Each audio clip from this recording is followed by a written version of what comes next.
بسم اللہ الرحمن الرحیم۔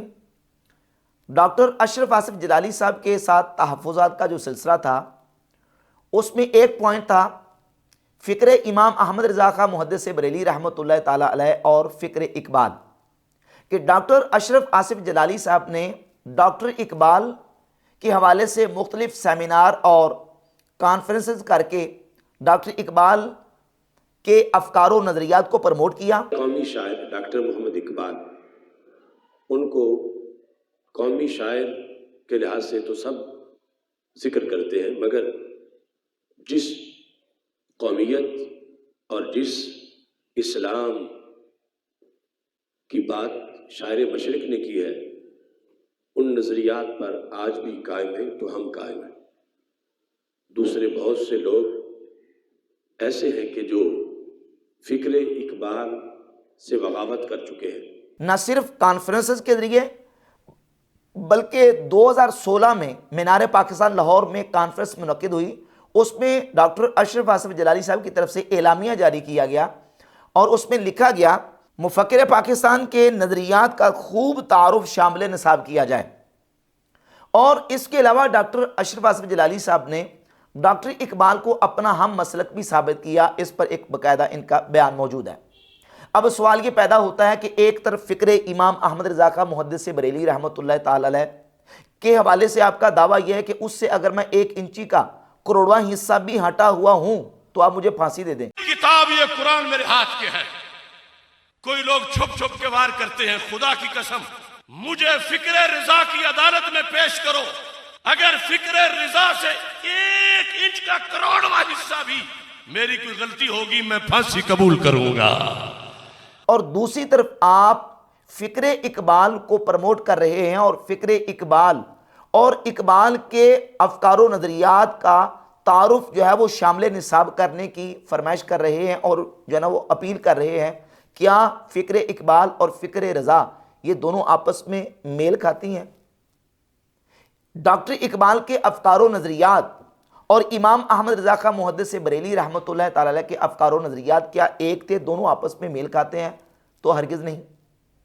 امام احمد رضا خاں محدث بریلی رحمۃ اللہ تعالی علیہ نے جو فتاوی جات اور جو اپنی کتب کے اندر لکھا افکار و نظریات بیان کیے، ڈاکٹر اقبال کے افکار و نظریات پر میں نے ایک مستقل بیان ریکارڈ کروا کے وہ ساری چیزیں بیان کی ہیں کہ ڈاکٹر اقبال کے افکار و نظریات امام احمد رضا خاں محدث بریلی رحمۃ اللہ تعالی علیہ کے ساتھ ان کا جوڑ نہیں بنتا۔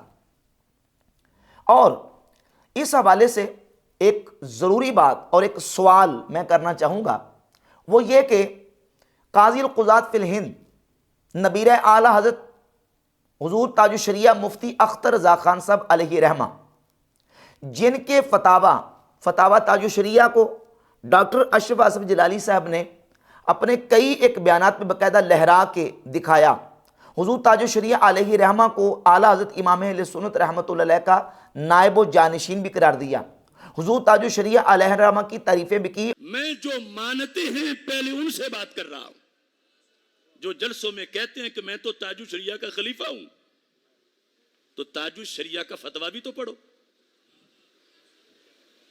یہ ہے فتاوی تاج الشریعہ،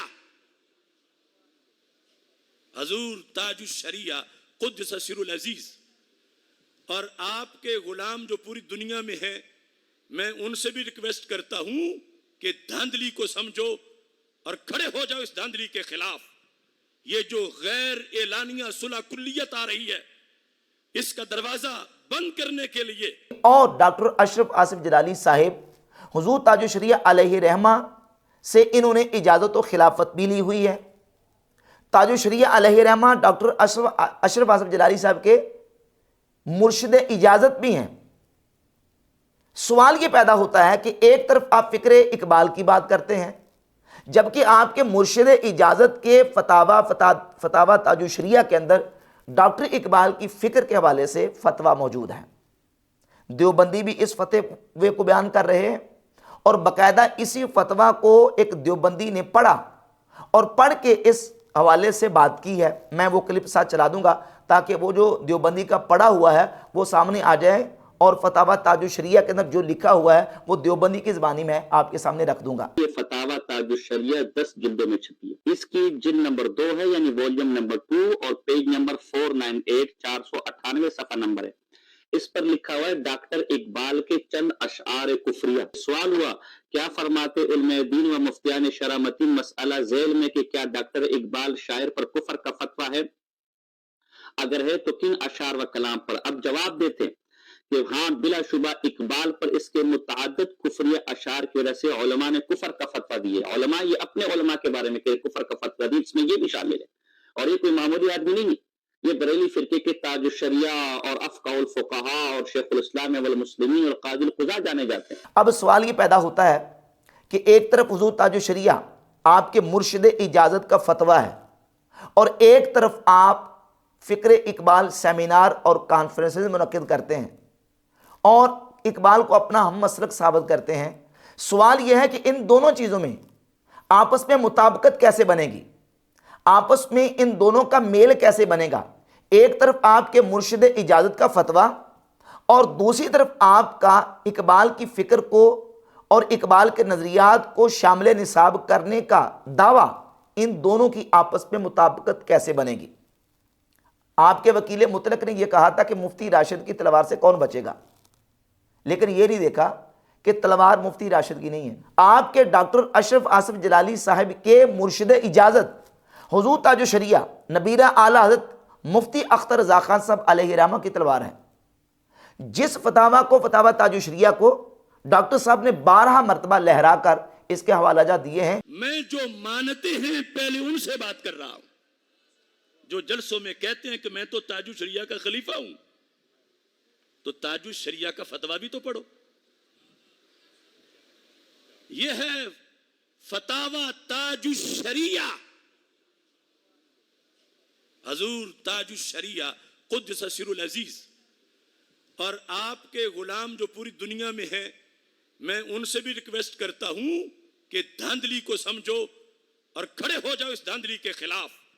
یہ جو غیر اعلانیہ صلح کلیت آ رہی ہے، اس کا دروازہ بند کرنے کے لیے اس کے اندر فتویٰ ہے ڈاکٹر صاحب کا اپنا عمل اور حضور تاج الشریعہ کا فتویٰ، ان دونوں میں کس طرح مطابقت بنے گی اور تاج الشریعہ کے فتوے کا کیا جواب ہوگا؟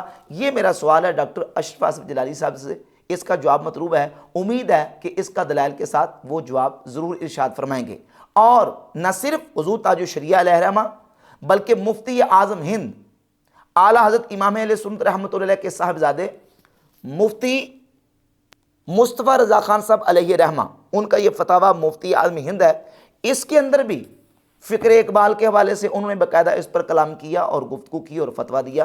یہ فتاوا شارح بخاری مولانا مفتی شریف الحق امجدی علیہ رحمہ، انہوں نے اپنے فتاوا کے اندر 2 مقامات پہ ڈاکٹر اقبال کے حوالے سے بات کی۔ ایک فتویٰ 1412 ہجری کا ہے، اور دوسرا جو آخری ان کا فتویٰ ہے وہ 1419 ہجری کا ہے۔ یہ جلد نمبر 3 کے صفحہ نمبر 495 پہ، یہ بھی آپ ملاحظہ کر سکتے ہیں۔